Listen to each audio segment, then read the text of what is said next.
Yeah, 10,000 miles on the CRF300L. Sweet!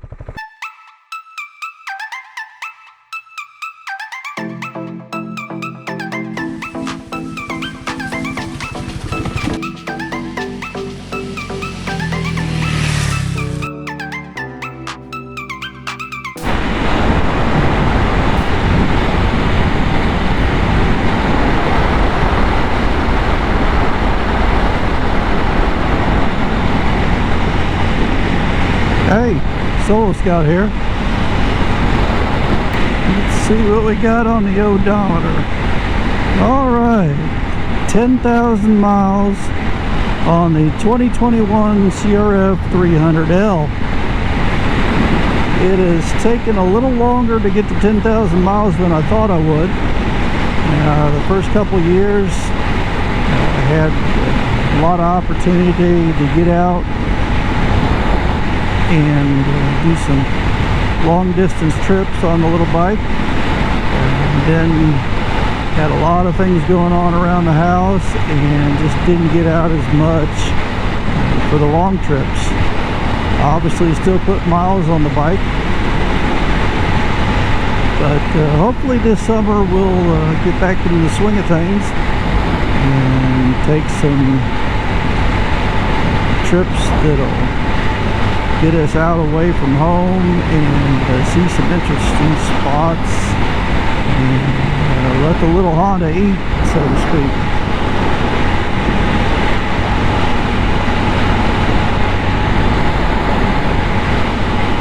The bike is still pretty much the same as I've been running since the shock upgrade. I have the nice concept seat on, which helps a ton.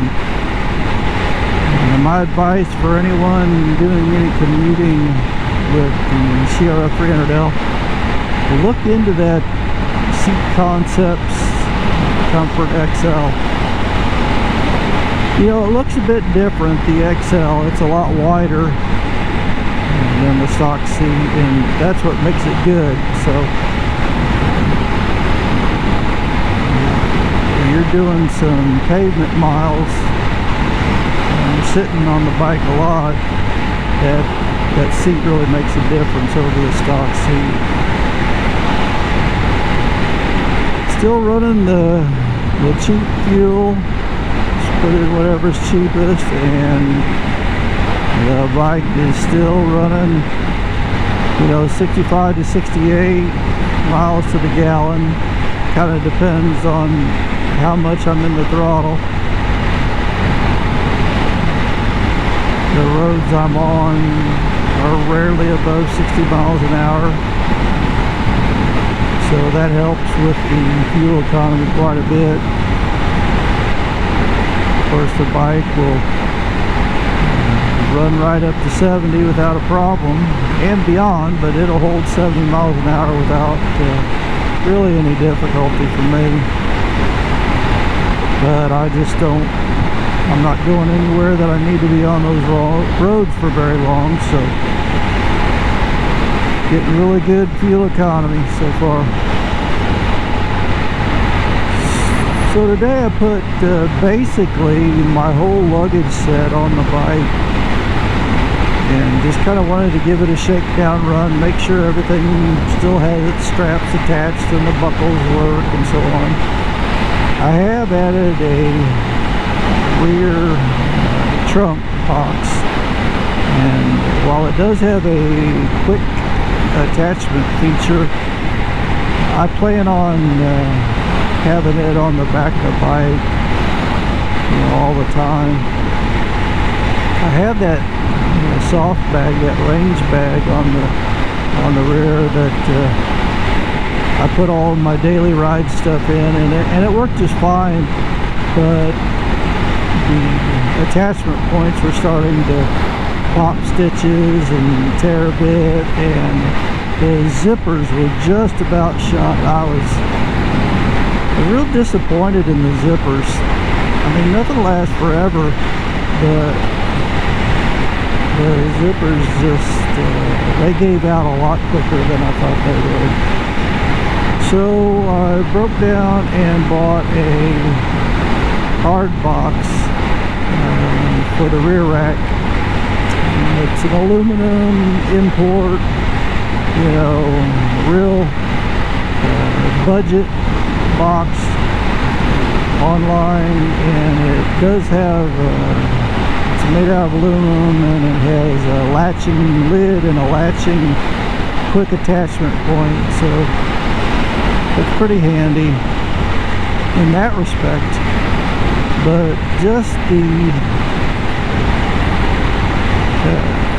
hard or the rigid dimension, the rigid form factor really makes a big difference.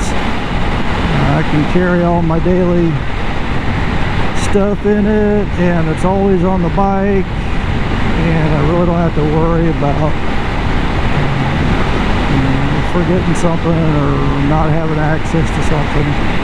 So real happy with it, and I'm just basically putting the rest of my luggage on around it. Did a video where I showed a Pelican case that have a quick mount on the side, and I put that on there when I do my ham radio stuff. But for moto camping and things, I still have my soft luggage, the dry bag style soft luggage, and that's saddlebags and a rear bag. And right now I've got the rear bag mounted on the passenger seat in front of the hard box and behind me, and it acts as a backrest, so I'm hoping that that will give me a little more comfort on the longer rides as well. So we'll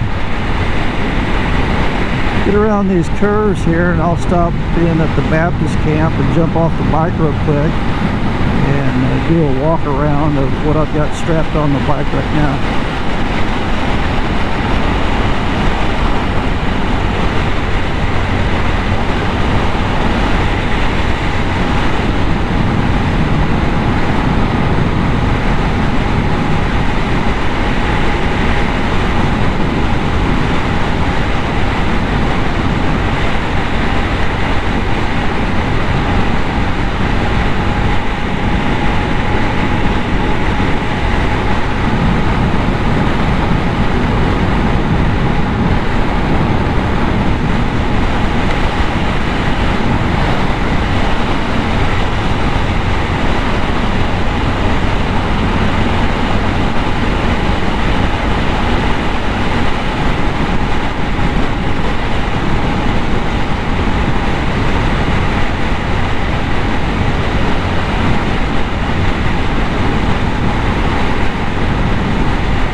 All right.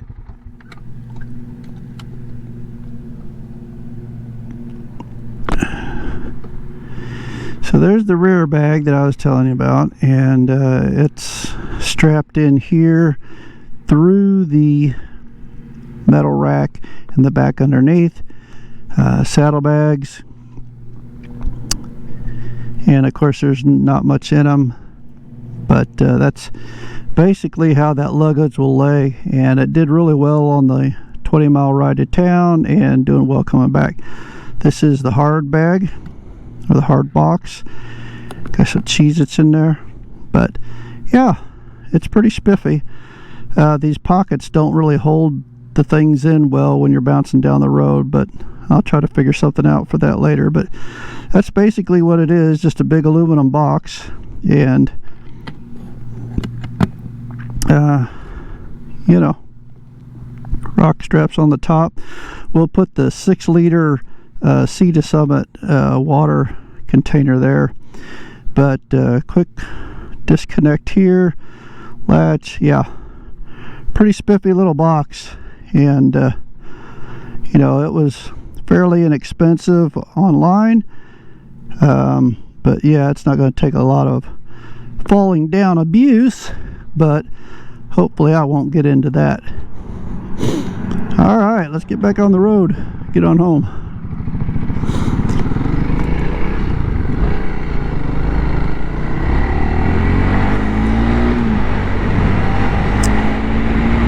So at 10,036 miles, I am on my third rear tire. It is the second Shinko 700 that I put on, and I am on my second front tire, which is the first Shinko 700 that I put on it, and it still has quite a bit of tread left. I had some inflation issues or pressure issues earlier, and it wasn't anybody's fault but mine. I had been running probably 20 or 22, somewhere around there on the back tire, and probably only 20 on the front. And I know that a lot of people like to have a little less pressure when they go off-road and things, but my off-roading is fire trails in the forest and gravel roads for the most part. Having some wear issues, I think, on the front tire, so, you know, look it up again, the weight, and okay, settled on 22 pounds on the front. And I like the way I'm riding overall much better with 22 pounds in the front, and I am at 25 on the back. I've been riding 2 up a lot more often, and it makes a difference when we're on the pavement, having 25 pounds of pressure in the rear tire. I know that that's a sacrifice if you're getting off into loose dirt and sand and things like that, but at my skill level, I'm not going to benefit from having that better grip from a less inflated tire. So for me and where I'm riding and how well I can ride, it's the way to go. 22 up front, 25 in the back on these Shinko 700s, and hopefully I'll see a good consistent wear pattern on the tire tread, because I like to get as much life as I can out of them tires. It's one of the reasons I ride this particular bike rather than something else. I'm trying to be as cost effective as I can, get the most return on my investment, and still have fun while I'm doing it. So, there you go. 2021 CRF300L, 10,000 miles. Still sweet, still daily driver, still going where I need to go, and I'm doing it well. Look for some more interesting places that will go on it this summer, and we'll catch you next time.